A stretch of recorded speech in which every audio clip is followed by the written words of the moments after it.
The palace gates had never been so still. Reporters, photographers, and tourists froze as breaking alerts began flashing across every major network. Emergency royal statement incoming. Those 5 words alone were enough to make every Briton stop mid-step. But no one could have predicted who would step up to that podium. It wasn't King Charles. It wasn't Prince William. It wasn't even a Buckingham Palace press officer. It was Princess Anne, the woman known for her silence, her stoicism, her devotion to the late Queen's code of duty. Yet today, her voice trembled with something no one had ever heard from her before: heartbreak. After careful review and consultation, the Crown has decided to release the full internal findings regarding past misconduct within the royal household. This decision was not taken lightly, but the truth, at last, must be honored. Before we continue, please hit the like button, subscribe to the channel, and turn on the notification bell for updates. The crowd gasped. Phones went up. The silence that followed was suffocating. Then came the words that cracked the very foundation of the monarchy's carefully polished image. This includes formal allegations of emotional and verbal abuse directed at palace staff by the Duchess of Sussex, Meghan Markle. The world froze. The Duchess, accused again, but this time not by tabloids or anonymous sources. This time by the palace itself. By Princess Anne, the woman who rarely speaks publicly, the one who famously despised scandal, had just placed Meghan's name in the center of the biggest royal reckoning in decades. But what no one knew yet, what would soon send shockwaves through both sides of the Atlantic, was that Anne wasn't just speaking about an old report. She was reopening a wound the palace had buried, sealed, and sworn never to expose. A report that, according to sources, had been quietly suppressed to protect the monarchy's image. A report that revealed everything. Within minutes, major networks broke the story. Princess Anne releases internal HR report naming Meghan Markle Indiana staff abuse investigation. Across social media, the reactions exploded. Supporters of Meghan cried foul, claiming this was character assassination. Critics called it overdue justice. But everyone asked the same question: why now? Why did Anne choose this moment to expose what the palace had spent years hiding? Inside Buckingham Palace, staff described the atmosphere as tense, almost electric. People whispered that the Queen herself had once ordered the document sealed to protect the institution. Yet, Anne, ever the rebel in uniform, decided otherwise. The Queen is gone, one aide reportedly said and declared. But truth still has a crown. It wasn't just a statement. It was an act of defiance. And as the footage of Anne's announcement played across televisions worldwide, Meghan Markle was reportedly in California, unaware that within the hour, police vehicles would be parked outside her Montecito home. Unaware that the title she fought so hard to keep would be stripped away by royal decree. Unaware that the firm she accused of betrayal was about to turn its full weight against her. But before any of that unfolded, the story had to rewind, back to the roots of a controversy that began quietly, behind gilded palace doors. For years, whispers about Meghan's treatment of staff had been dismissed as media fabrication. The palace's PR machine, once ruthless in protecting its image, issued tight-lipped responses. No formal complaints. Allegations are under review. No further comment. But behind those neutral phrases, a battle was brewing between 2 women who could not be more different. Princess Anne, the no-nonsense traditionalist who had given her entire life to the crown, and Meghan Markle, the outspoken American actress turned duchess, who believed she could modernize a 1,000-year-old institution overnight, and had watched it all unfold with growing disapproval. The interviews, the glamour, the drama. She had remained silent, even when the Oprah revelations painted the royal family as cold and cruel. Yet those close to her say she never forgot the reports she once read, years ago, from palace staff. Reports that painted a much darker picture of Meghan's reign behind the scenes, of aides reduced to tears, of sudden firings, of a work environment described as toxic. And now, years later, with the Queen gone and the monarchy struggling to redefine itself, Anne decided to act. To do what others wouldn't. To restore the integrity of an institution that had, for too long, traded truth for silence. Her statement wasn't just a press release. It was a confession on behalf of the monarchy itself. "We failed to protect those who served us," she said. "For that, I am deeply sorry. Those words stunned even veteran royal reporters. The firm never apologizes publicly, not for anything. Yet here was Princess and daughter of Queen Elizabeth II, issuing a direct admission of wrongdoing, not just about the Duchess's behavior, but about the Crown's complicity in hiding it. The revelation sent royal historians scrambling. This was unprecedented, the kind of moment that would be studied for decades. Because it wasn't just about Meghan anymore. It was about the institution itself being forced to confront its own secrets. Meanwhile, in Montecito, the reaction was reportedly frantic. Meghan's camp initially thought the reports were fake, another wave of hate campaigns from British media. But then, official palace channels confirmed it. Her name, the HR report, the announcement, the apology, and finally, the phrase that shattered her royal identity. Her title, Duchess of Sussex, is hereby revoked pending legal review. She had lost it all in 5 minutes. What followed, sources claimed, was chaos. Calls to lawyers, calls to Harry, calls to Netflix. Panic setting in. Because for the first time since their departure, Meghan and Harry weren't controlling the narrative, the monarchy was. But this wasn't just a PR nightmare. Within the hour, reports of formal charges began to circulate. Allegations of workplace misconduct, violation of employment laws, and obstruction of investigation. Legal phrases that sounded sterile, until you realized they meant one thing: arrest. And that's when Princess Anne's words took on a chilling new meaning. She had not just exposed a cover-up, she had triggered a reckoning. The British press, once accused of hounding Meghan unfairly, suddenly turned cautious. Commentators spoke of institutional integrity, royal accountability, and justice finally served. Even critics of the monarchy found themselves conflicted. Because beneath the scandal was something no one could ignore: its courage. The woman who had never sought the spotlight had just used it to burn down a wall of silence. As the palace confirmed that parts of the report would be made public, a storm of speculation erupted online. What exactly was in it? What kind of behavior had been documented? Names began to trend: former aides, stylists, private secretaries. Some of them had long since left royal service. Others had quietly rebuilt their lives elsewhere. But now, their experiences were headlines. Her words could cut like glass. She threw a teacup once, then smiled as if nothing happened. She told me I'd never work in London again if I spoke to the press. Whether true or exaggerated, the stories spread faster than wildfire. But the one thing everyone agreed on was that Princess Anne must have known what she was doing. Because Anne isn't emotional. She doesn't act impulsively. Every word she speaks in public is measured, deliberate, weighted with history. Which means this moment, her stepping up to reveal what others buried, was years in the making. And if Anne had chosen this time, this place, and this wording, then the implications ran deeper than anyone yet understood. Royal insiders began whispering that the decision had been coordinated with King Charles himself, though he deliberately stayed out of the camera's view to preserve neutrality. Others claimed and had pressured the monarchy's HR division directly, using a clause that allowed senior royals to override confidentiality in cases where public interest outweighs institutional protection. Whatever the truth, Buckingham Palace was on fire, metaphorically and, some said, morally. Because when Anne declared, "We failed to protect those who served us," she wasn't just talking about staff. She was talking about the monarchy's conscience. And as those words echoed through every television and smartphone, millions of viewers around the world were left asking the same question: what happens to Meghan Markle now?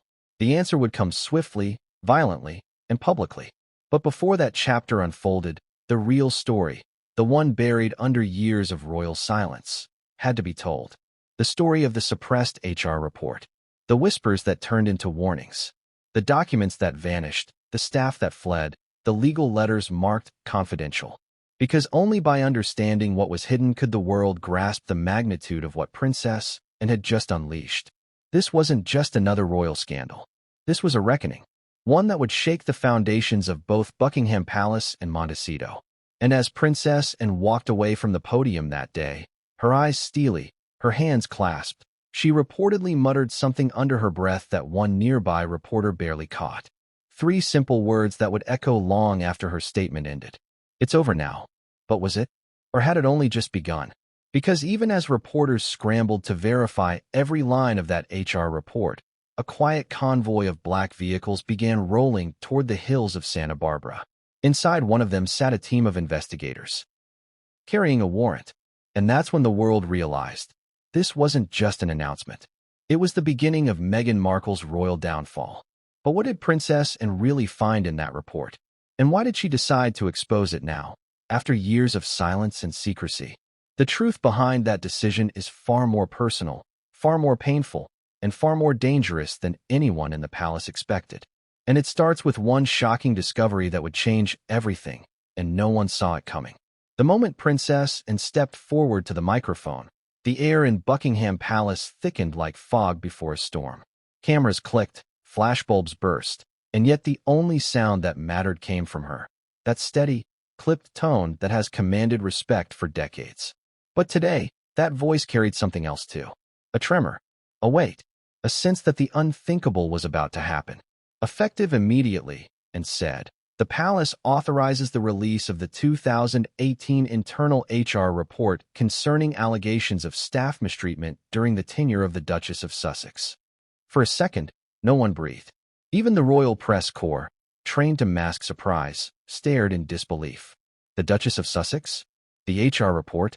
Those were words that had been buried for years, buried so deep under confidentiality clauses and palace silence that even royal correspondents stopped asking about them. Until now, it wasn't just what Anne said, it was who was saying it. Princess Anne has always been the monarchy's backbone, the unflinching soldier who never flinched from duty. She never courted the press, never chased sympathy, never tolerated nonsense.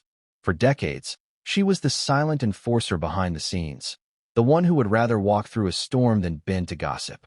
So, when she appeared on live television to break royal protocol, the public understood instantly. Something monumental had shattered within those walls. Inside the palace, staff described an eerie quiet. One aide later told a journalist that it felt like the building itself was holding its breath. Another said they saw the king watching from a distance, pale, unmoving, one hand gripping his cufflink. Some said he looked sad. Others said he looked relieved. But no one interrupted Anne. Not a single word. Because in royal culture, when Princess Anne speaks publicly, she speaks with authority that even the king rarely challenges. Her statement was short, but its implications were massive. The internal HR report, long rumored to contain damning evidence about Meghan Markle's alleged behavior towards staff, had been officially acknowledged by the Crown. No longer whispers, no longer tabloid chatter. Now, an institutional record, sanctioned by royal decree, and revealed by the Queen's only daughter. The tremors were instant. Within minutes, major news outlets broke live coverage. Sky News, unprecedented royal disclosure. BBC, Princess Anne confirms staff abuse allegations. CNN, Meghan Markle faces renewed scandal after royal statement. But those headlines couldn't capture what it felt like inside Buckingham Palace at that very moment. Phones buzzed.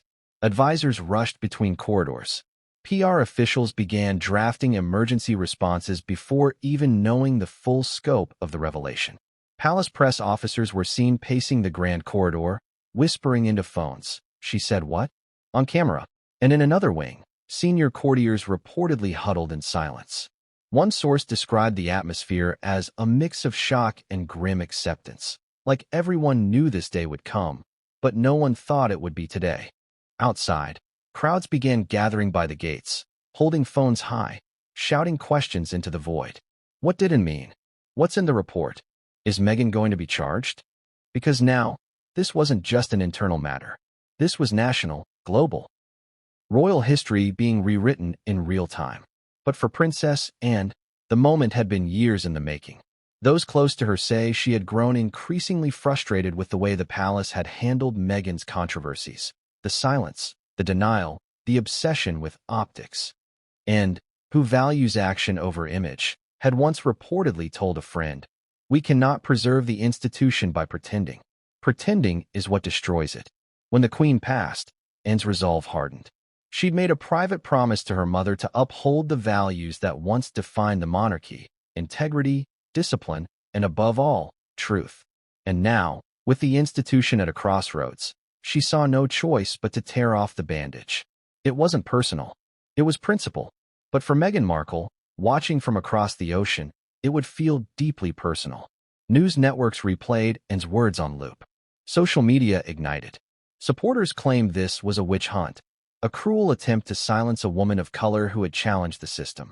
Critics argued it was justice long overdue. The internet split in two, with hashtags like #JusticeForAnne and #StandWithMeghan trending simultaneously. But behind the noise, one fact remained impossible to ignore: the report existed, and it had now been made public knowledge. For years, Meghan and Harry had denied any wrongdoing toward palace staff. They painted themselves as victims of a cold, outdated institution. And yet, if Anne's words were true, then the roles had just been reversed. The monarchy was no longer the oppressor. It was now positioning itself as the victim of abuse by one of its own. The emotional irony wasn't lost on the public. Anne's speech didn't contain names or explicit details, but her tone carried a finality that told the world the evidence was damning. The Crown acknowledges the pain caused to members of the household who were subjected to unprofessional behavior. No one should suffer in silence. For a royal figure known for avoiding emotional statements, this was striking, and wasn't performing grief. She wasn't dramatizing remorse. Her delivery was blunt, deliberate, almost military in its precision. But every word struck like thunder. Inside royal circles, reactions were divided. Prince William, some sources said, backed Anne's decision privately. He had long harbored resentment over how his staff were reportedly treated during the Sussex years. He viewed this as closure and justice. Prince Harry, however, was said to be devastated and blindsided. He hadn't been warned. And that, insiders suggested, was deliberate, because Anne didn't want the story delayed, diluted, or politicized. She wanted it clean, immediate, undeniable. That's what made this moment different. This wasn't a leak. It wasn't gossip. It was institutional acknowledgement, a seismic act of transparency that would permanently alter the royal narrative. As Anne finished her statement, reporters shouted questions. Will Meghan lose her title? Was the Queen aware? Is the Duchess under investigation? And didn't respond. She simply looked down at her notes, closed the folder, and said, "The report speaks for itself." Then she turned and walked off the podium, her gait steady, her jaw firm. It was the walk of a woman who knew the storm she had just unleashed and was prepared to face it. Behind her, staff rushed to handle the fallout. Aides began making phone calls to legal teams. The communications director whispered, "We're going to need a unified statement." But there was no unity left to salvage. Not after what had just been said. For hours, Buckingham Palace remained in lockdown mode. Visitors were turned away. The press office suspended all scheduled engagements.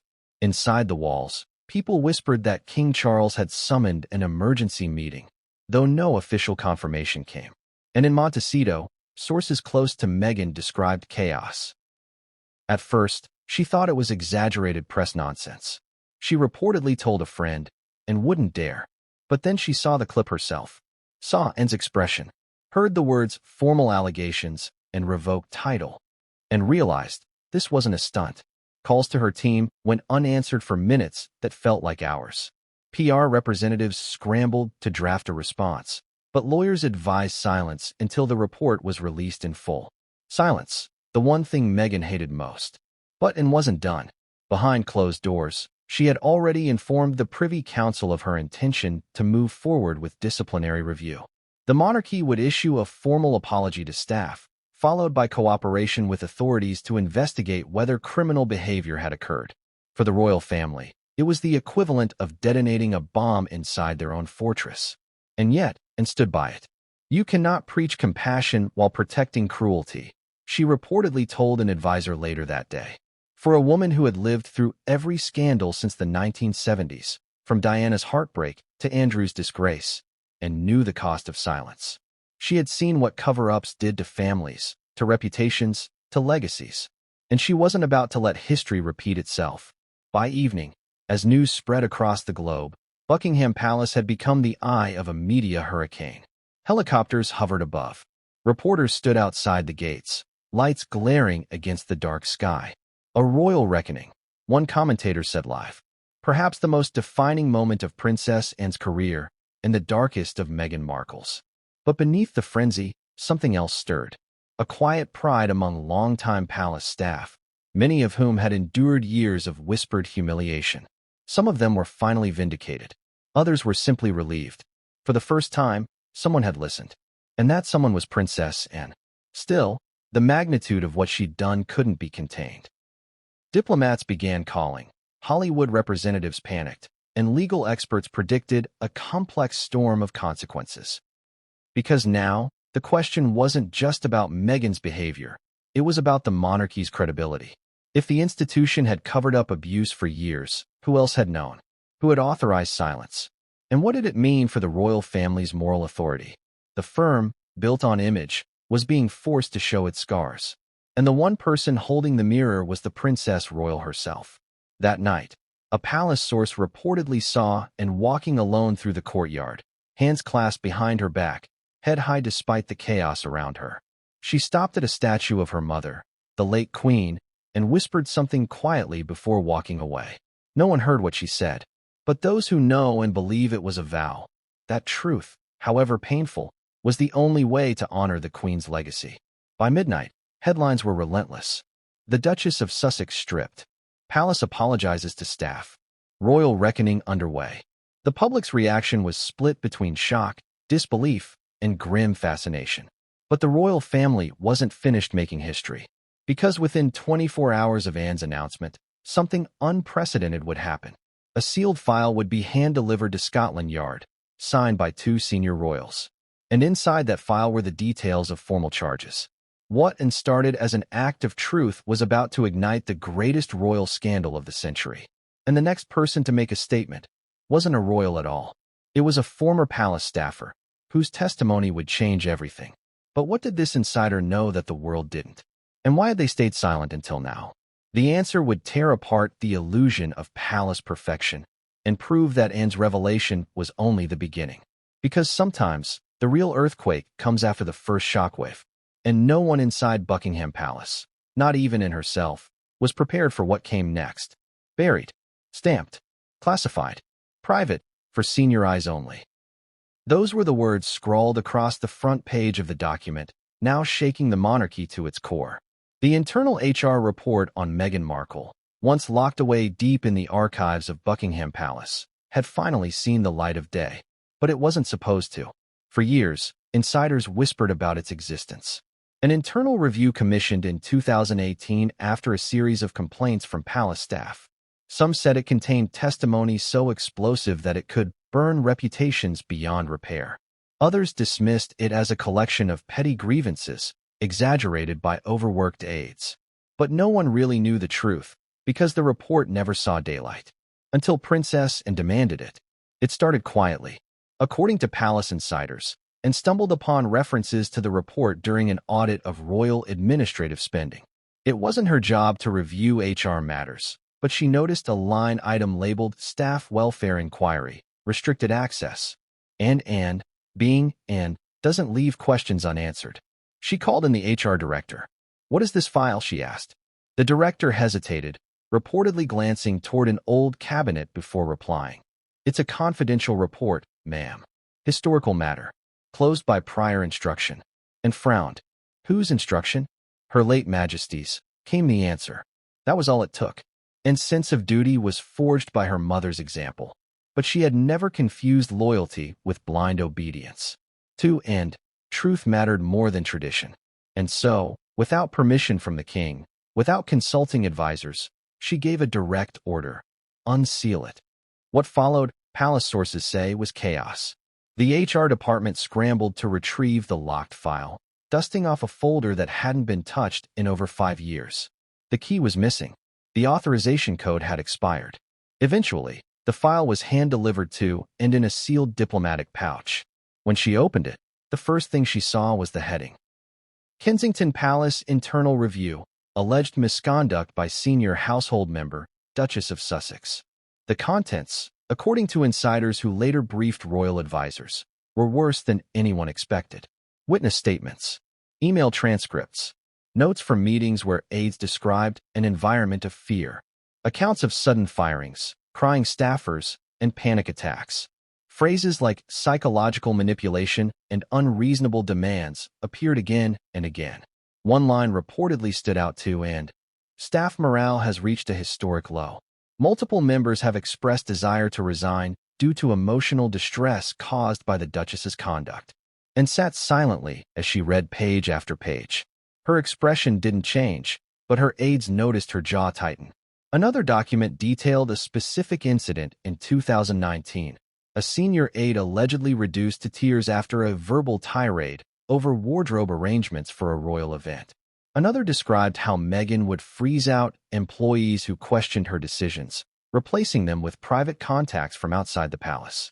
By the time and finished the first 50 pages, she reportedly closed the file, looked at her assistant, and said, "This should never have been hidden." The assistant, uneasy, asked, "Should we brief His Majesty?" and shook her head. "Not yet. I need to know everything first." And she did. For days, she pored over the documents, reading every note, every testimony, every internal email. The deeper she went, the clearer it became. This wasn't just about Meghan's behavior. It was about the system that allowed it to happen.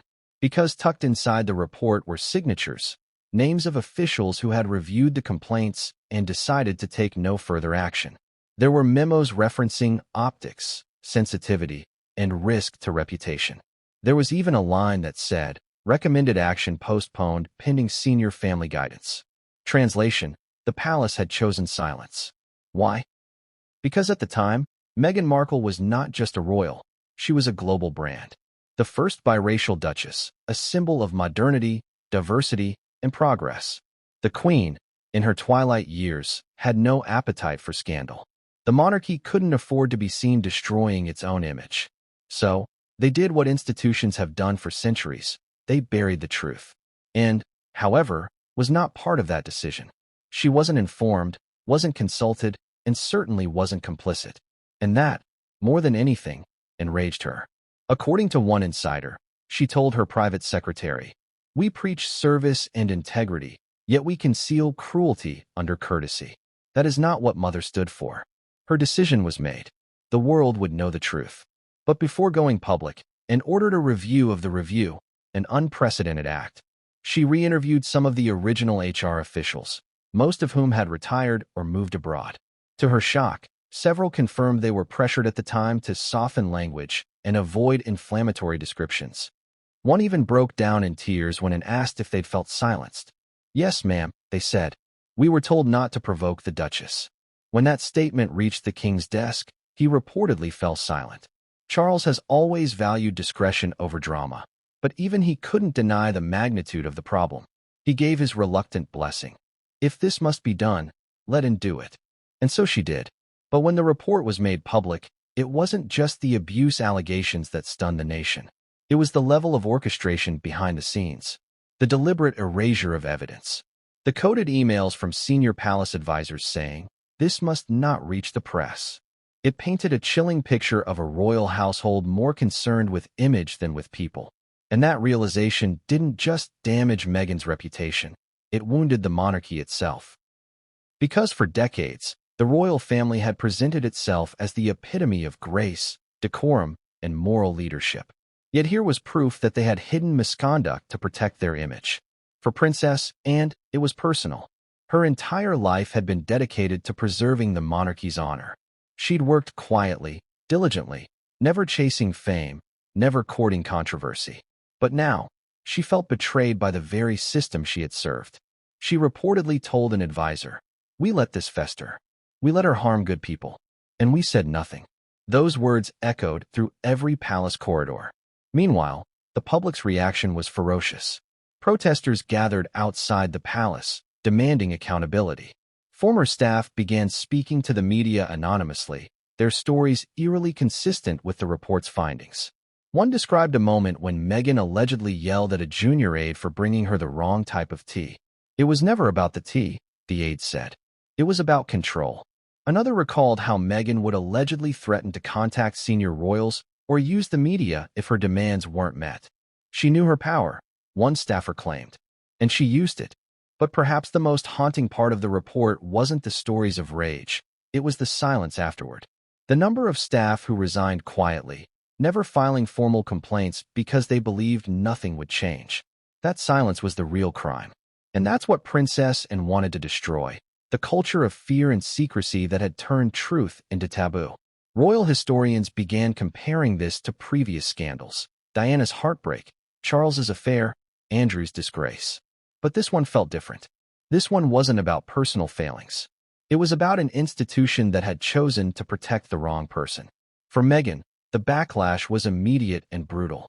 Her supporters accused the palace of revenge. "This is character assassination," one Hollywood publicist tweeted. They couldn't silence her, so now they're trying to destroy her. But others disagreed. "The palace didn't destroy Meghan," one former staffer countered on live television. "Meghan destroyed herself." The truth, as always, lay somewhere in between, buried beneath layers of image, ego, and fear. And as Princess Anne sat in her private quarters that night, looking over the final pages of the report, she made one last note in her own handwriting. It read, "History will not remember who was fashionable or popular. It will remember who did what was right." The next morning, she instructed her secretary, "Prepare the statement. We go public." Her team tried to warn her. "There will be backlash, ma'am. Hollywood, the press, the Sussex supporters," and didn't flinch. Let them come. Within 48 hours, her statement was finalized, signed, and delivered to the press. The decision was irreversible. And yet, as the world absorbed the report's contents, something unexpected happened. A letter arrived at the palace, and signed, but clearly written in Meghan's distinctive cursive style. It read, "You think you've won, but you don't understand. The world sees me differently now, and they will never forgive you for what you've done." The letter was never officially acknowledged, but one palace aide claimed and read it once, folded it neatly, and placed it in the same folder as the HR report. "History," she said quietly, "will decide who was cruel." But as she walked away from her desk, something else began to unfold, something that would prove this wasn't just about paperwork or press statements. Because deep inside that same HR report, among the pages of testimonies and redacted notes, there was one section marked confidential, legal referral. And what was written in that section would change everything. It detailed possible violations of employment law, actions that went beyond rudeness or workplace misconduct. It referenced coercion, threats, and obstruction, terms that no longer belonged in HR discussions, but in criminal ones. Princess Anne knew what it meant the moment she read it. And that's when she made the call, the one that would set off a chain of events leading to the most shocking royal arrest in modern history. Because the truth wasn't just ugly, it was illegal, and was about to make sure that no one, not even a duchess, could hide from it again. But how far would the investigation go? And who inside the palace had helped bury it for so long? The answers were about to explode in public when the whistleblowers finally came forward. And their testimonies would expose a reality so dark that even Anne herself was left speechless. Because what they revealed next was far worse than anyone imagined. They called themselves the Broken Staff. It wasn't a name they gave themselves at first. It was what others started calling them. The people who once worked under Meghan Markle's royal household. The assistants, the coordinators, the stylists, the nannies, the aides. The ones who'd quietly disappeared from palace rosters, one by one, over the course of a year. For years, they kept their silence. Bound by non-disclosure agreements, afraid of the backlash, terrified of being branded disloyal. But now, after Princess Anne's announcement, that silence cracked like old glass. And once the first voice spoke, the others followed. It began with an anonymous interview. A former Kensington Palace aide, speaking to a journalist from the Times, said simply, "We tried to tell them. We begged for help, but we were told to make it work." The quote spread across headlines within hours. The next morning, another staff member came forward. Then another. By the end of the week, at least 7 former employees had either spoken to journalists, released statements through lawyers, or agreed to testify in the formal investigation. Each story was different, yet hauntingly similar. The first whistleblower, identified only as Employee B, described what they called a reign of terror disguised as empathy. They claimed that Meghan would switch between charm and cruelty like flipping a light switch. She could be radiant, warm, and then in the next breath, she'd cut you down with words you'd never forget. they said. Another, a junior press assistant, recalled being humiliated in front of senior staff after forgetting to print an updated speech draft. She smiled the entire time, the aide said, but her words were knives. She said I was an embarrassment to the crown and that I'd never survive in this industry. She knew exactly how to make you feel small. Their accounts painted a portrait of psychological manipulation, subtle, deliberate, and relentless. The whistleblowers didn't describe violence. They described control. She studied people, said another staff member. She learned your weaknesses, your insecurities, then used them. It wasn't shouting. It was strategic cruelty. As the testimonies piled up, the world began to see a pattern, a side of Meghan the public had never imagined. The woman who once spoke of compassion, mindfulness, and kindness was being described as cold, demanding, and vindictive. But perhaps the most chilling detail came from employee C, who claimed Meghan had a mirror ritual before major public events. She'd stand in front of the mirror and rehearse her expressions, happiness, empathy, grief, like a performance. It wasn't vanity. It was preparation. That line, "It was preparation," became the headline heard around the world. Commentators called it Hollywood psychology meets monarchy. Some even compared it to method acting, arguing that Meghan had blurred the line between her public image and her private reality. The irony was impossible to ignore. Meghan had built her royal persona around authenticity. The relatable duchess, the humanitarian, the victim of palace cruelty. But these whistleblower accounts flipped the script. They suggested that the person who claimed to be mistreated had, in fact, been the one mistreating others. As the investigation deepened, the palace found itself under siege. Reporters camped outside gates. Cameras followed Princess Anne's car every time she left her residence. The royal communications team tried to stay ahead of the chaos, but the damage was done. And Anne, she remained silent. She refused interviews, declined statements, and stayed focused on the inquiry. Her composure only made her seem more formidable. Behind the scenes, she was reportedly meeting with investigators almost daily. She read every testimony, every email, every confidential note. Her reaction, according to one insider, was contained fury. But not everyone inside the royal family shared her resolve. Prince Harry, caught between loyalty to his wife and duty to the institution he abandoned, was said to be visibly shaken. He reportedly contacted and through an intermediary, asking her to pause the process until his lawyers could respond. Anne's reply was short. It's not personal. It's protocol. The whistleblowers didn't stop there. One of them, the most senior among them, referred to as employee decided to break anonymity. Her name was Clara Jameson, a former private secretary to the Duchess. She had resigned abruptly in late 2019, citing personal stress. No one had heard from her since. Now, she was ready to talk. In an exclusive interview broadcast worldwide, Clara described her time working for Meghan as the most traumatic year of my professional life. She was brilliant, charismatic, and deeply persuasive, Clara said, her voice steady but trembling at moments. You wanted to impress her.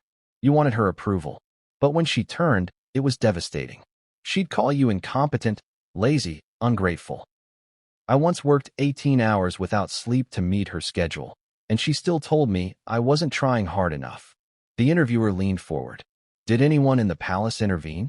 Clara's eyes filled with tears. We tried. We filed reports. We went to HR. But it was made clear to us that nothing would be done. We were told, she's new. She's adjusting. Don't make trouble. Her testimony hit the royal establishment like a sledgehammer. For years, the public had been fed a story of Meghan as the outsider, the victim of royal indifference.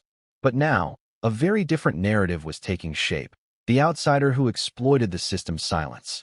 And the more people spoke, the harder it became to dismiss the claims. One aide provided text messages, showing what appeared to be instructions from Meghan sent at 3 a.m., demands for rewritten speeches, wardrobe changes, or staff schedules.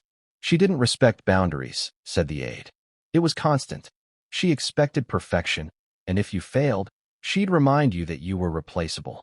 Public opinion began to fracture. Those who once defended Meghan felt betrayed. Even some of her most loyal supporters admitted the accounts were too consistent to ignore. If even half of this is true, one columnist wrote, then we've been sold a fantasy. Meanwhile, whispers began to circulate about what hadn't been made public, the sections of the HR report that remained redacted. Insiders hinted that some allegations were too serious to release without legal consultation. Rumors swirled that those sections referred to possible financial manipulation and intimidation of witnesses.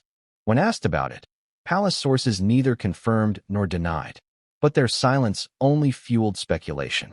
Then came the most shocking revelation of all. One of the whistleblowers had already spoken to police.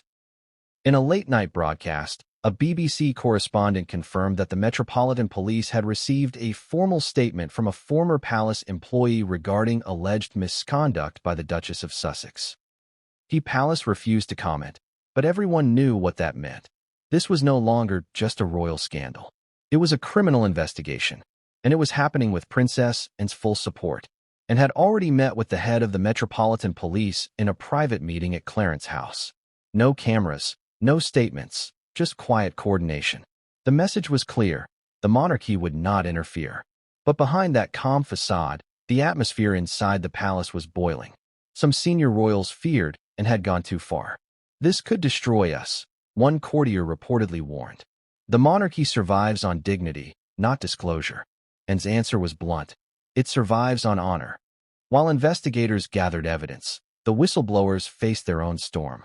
Tabloids tried to unmask anonymous staffers, online trolls accused them of lying, and Meghan's PR team began its counterattack.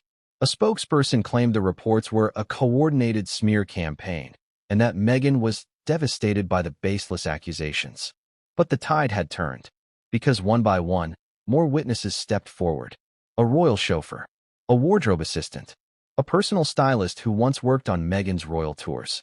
All echoed the same theme: manipulation, volatility, fear. One chilling detail emerged from a former assistant's diary entry. She said, "You're lucky to serve me. People would kill for your job." Those words, if true, revealed the cold irony of Meghan's reign. The humanitarian who forgot humanity. By this point, even neutral observers couldn't deny the scale of the fallout. The Duchess's image, once glowing with Hollywood glamour, was crumbling. Brands began pausing partnerships. Netflix executives reportedly held emergency meetings to assess the impact on upcoming projects. But for Princess Anne, this wasn't about reputation or ratings. It was about principle. When a reporter shouted at her outside St. James's Palace, asking if she felt sorry for Meghan, and stopped, turned, and replied sharply, "I feel sorry for the people who were silenced." Then she got into her car and drove away. That single sentence became one of the defining quotes of the crisis: clipped, dignified, and devastatingly clear. But even as the truth spread, one question loomed: why now? Why did Anne wait years to bring this to light? The answer, insiders later revealed, was hidden in a private letter and found among her mother's old papers. It was written by the late Queen Elizabeth II, dated January 2020, months before Meghan and Harry's royal exit. The letter read, "There are matters of conduct which weigh upon the crown's conscience. If ever the truth is demanded, let it be delivered by the one least moved by popularity and most guided by duty." And, reading those words years later, understood exactly what her mother meant. The Queen had trusted her daughter with the truth and the courage to speak it. And that's why, when the first whistleblower came forward and didn't hesitate, she knew her duty. But the revelations were far from over. Because among the testimonies, one name kept appearing: a staff member who hadn't spoken yet. Someone who allegedly held proof that Meghan herself had attempted to obstruct parts of the HR investigation years earlier. Emails, messages, direct instructions. And that person was finally ready to come forward. Their story wouldn't just confirm the abuse, it would expose the cover-up. And once it came out, Meghan's fall would go from scandal to catastrophe. Because what this insider knew would shake not just Buckingham Palace, but the entire world. And no one, not even Princess Anne, could control what happened next. When the walls of the monarchy begin to crack, they don't crumble quietly. They groan, they resist, they fight back. And that's exactly what happened after Princess Anne took her stand. Because if there's one thing the royal institution fears more than scandal, it's exposure. In the days following the whistleblower's revelations, Buckingham Palace was no longer a house of dignity. It was a fortress of panic. Phones rang non-stop, lawyers were called in, and crisis meetings stretched late into the night. Every corridor echoed with footsteps and whispers. But the most haunting sound of all was silence. The silence between and the senior courtiers who had once prided themselves on controlling every narrative and had declared war, not on Meghan Markle, but on the palace machine itself. The same machine that had buried the HR report. The same machine that had shielded reputations for generations. The same machine that valued appearances over accountability. And for the first time in modern royal history, the machine was fighting back. It started subtly. Leaks began appearing in the press, hinting that, and was overstepping her role, that she was acting emotionally, that certain files had been taken out of context. These weren't random headlines, they were planted. Classic palace tactics. But didn't flinch. She'd seen these games before. She'd lived through the Diana years, the Andrew disgrace, and the endless internal politics that gnawed at the crown's core. She knew how courtiers protected their own, by burying the truth beneath polished statements. This time, she wasn't having it. In one tense meeting at Clarence House, attended by senior advisors and the king himself, and laid out her case. The investigation needed full cooperation. The monarchy had to issue a statement of accountability. Anything less would look like another cover-up. Her words were sharp. We cannot ask the world to respect this institution if we hide behind it. A senior advisor interrupted, his voice calm but patronizing. Ma'am, with respect, the monarchy does not operate like a corporation. We don't air our internal affairs publicly. And turned slowly toward him. And that's exactly why this keeps happening. The room fell silent. Even King Charles didn't speak for a moment. He looked weary, burdened by the impossible balance between family loyalty and national duty. And, he finally said, you're asking me to dismantle centuries of discretion. She met his gaze, steady and unyielding. I'm asking you to preserve what's left of our integrity. The exchange, though brief, marked a turning point in royal history. Behind closed doors, it was described as a collision between truth and tradition. And, with her trademark discipline and iron will, stood against the quiet army of courtiers who had managed scandals for generations. One palace aide who witnessed the meeting later said, you could feel it, the air was electric. It was as if two eras were colliding, the old monarchy and the one and was trying to save. But saving it came with a price. Almost immediately after that confrontation, and found herself isolated. Invitations to certain internal briefings were overlooked. Her emails went unanswered for days. Her public schedule was suddenly revised. It was subtle, calculated, an attempt to remind her that even she, the Queen's daughter, could be marginalized if she pushed too far. And yet, she didn't stop.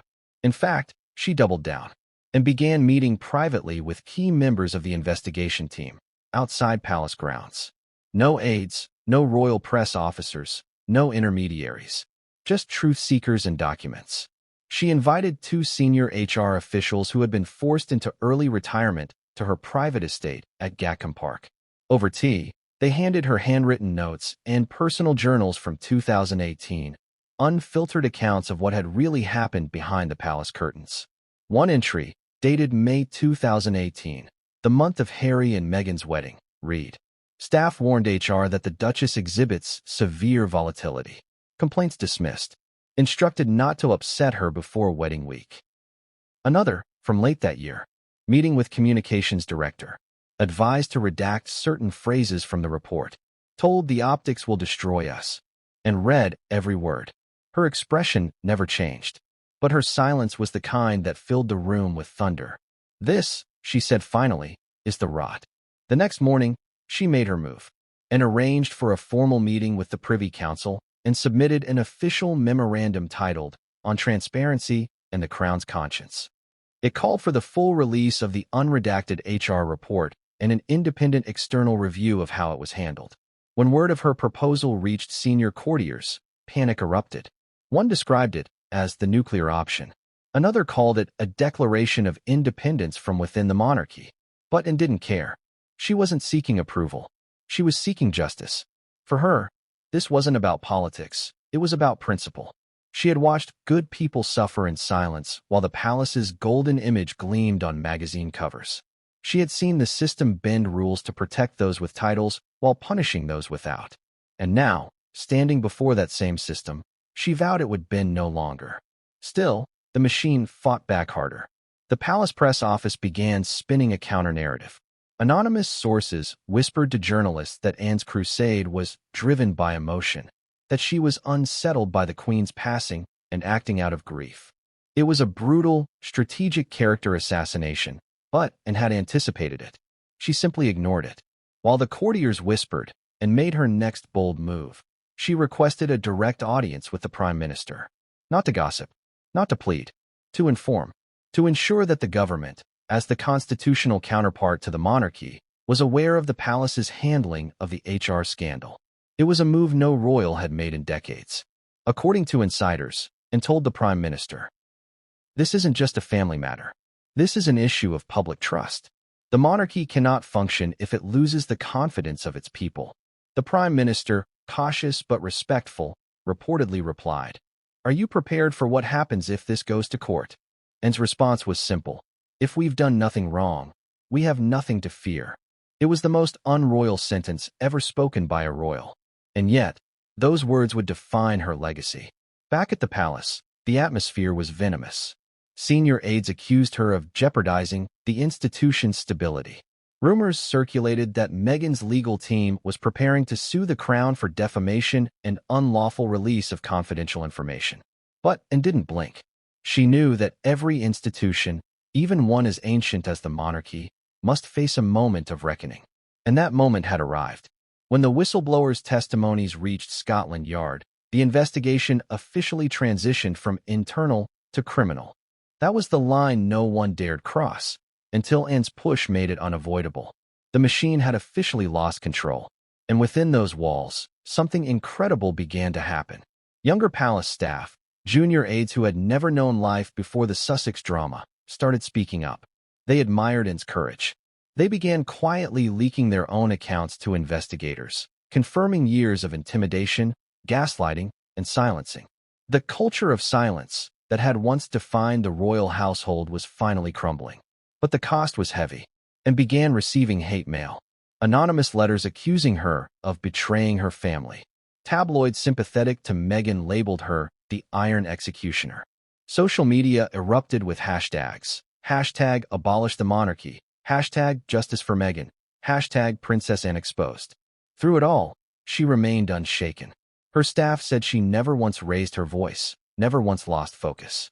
She operated like a general in wartime, one aide said.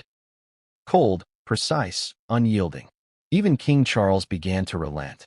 He reportedly told a close friend, "And is right. I should have done this years ago, but I didn't have her courage." Still, behind that quiet approval lurked fear. Because now, the investigation was expanding, not just into Meghan's alleged behavior, but into the palace officials who had covered it up. One by one, the names surfaced. Former HR heads, press secretaries, legal advisors, all facing scrutiny for their roles in suppressing the report. The institution wasn't just being exposed, it was being dissected. And at the center of that storm stood Princess Anne, refusing to back down. In one of her last closed-door meetings before the public release of the final unredacted report, Anne looked at her advisors and said, "You may not like me after this, but you will respect the truth." She paused, then added quietly, "I learned that from Mother." The following morning, she signed the final order authorizing the report's publication. The official press release from Buckingham Palace was short and precise. By directive of Her Royal Highness the Princess Royal, the findings of the 2018 Household Review are hereby made available to the public. The monarchy reaffirms its commitment to transparency, fairness, and justice for all who serve the crown. The royal press corps erupted.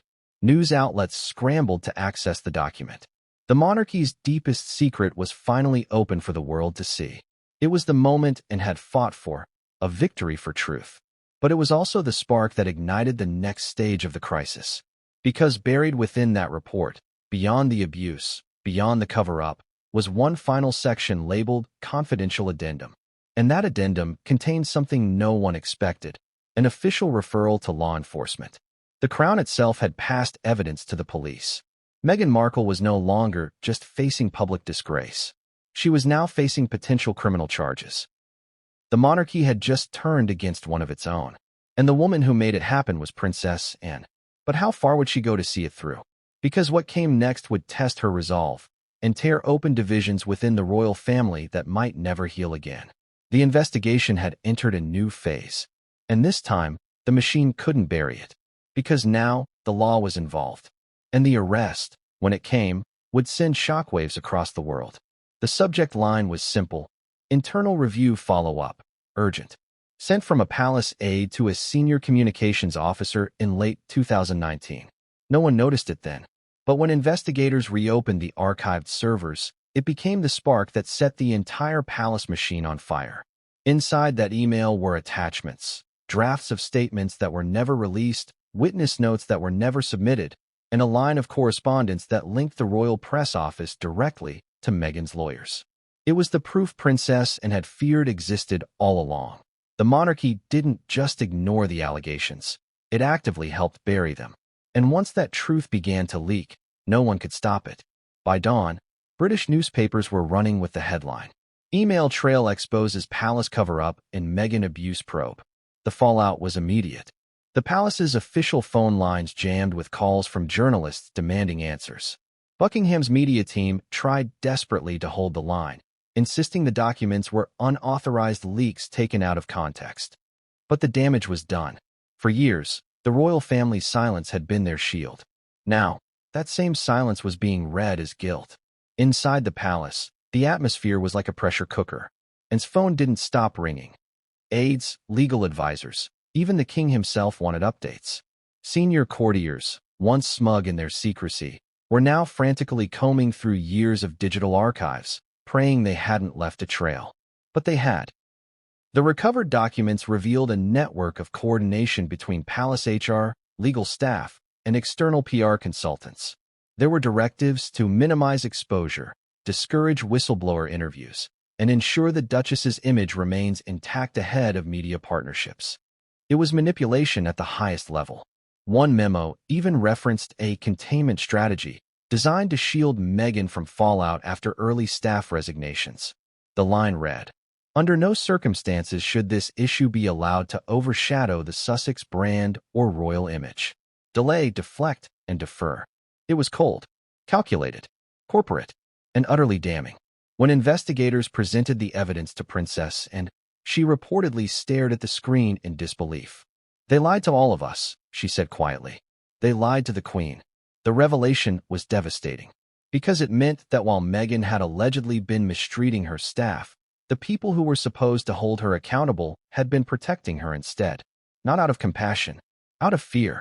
Fear of scandal, fear of public backlash, fear of what would happen if the monarchy's golden reformer, the woman who symbolized progress and diversity, was exposed as the villain. For years, that fear kept the truth buried. But now, the walls were collapsing, and at the center of it all was Princess Anne, holding a truth so heavy it threatened to crush the institution itself. She didn't weep. She didn't rage. She simply stood, walked to her desk, and signed an order authorizing full cooperation with the police. Her words to the royal legal advisor were short, almost surgical: no more secrets. The royal family had crossed a line, from quiet damage control to full-blown legal crisis. Within hours, Scotland Yard detectives were granted access to palace servers, HR databases, and internal communications. A team of investigators set up a temporary office within a secured royal compound. And suddenly, centuries of silence were being dissected by people with no allegiance to crowns or courtiers, only to the law. For Buckingham Palace, it was a nightmare. For Princess Anne, it was vindication. But it came at a cost. Public trust in the monarchy began to fracture. Polls showed a sharp decline in royal approval, particularly among younger generations. Even those who respected Anne's courage began questioning whether the institution could ever truly reform. Meanwhile, the media turned into a battlefield. Meghan's supporters launched a full-scale counterattack, calling the leaks revenge tactics orchestrated by royal traditionalists. American talk shows questioned Anne's motives. Influencers defended Meghan as a victim of an elite smear campaign. But then, another bombshell dropped, one that silenced even Meghan's most loyal defenders. A batch of emails surfaced between a royal aide and Meghan's former legal counsel. The messages, dated 2019, discussed the wording of public statements denying any bullying. One message from Meghan's team read, "We need to make sure the HR report is never published. Use the Queen's authority if necessary." That line alone flipped the entire narrative, because it proved that Meghan knew the report existed, that she was aware of its contents, and that she actively sought to suppress it. The palace's internal cover-up was one thing, but this was obstruction.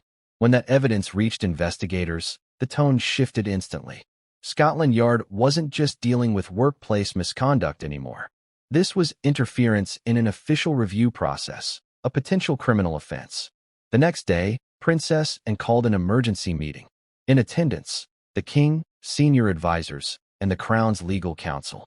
For the first time in modern royal history, the words criminal referral were spoken inside Buckingham Palace.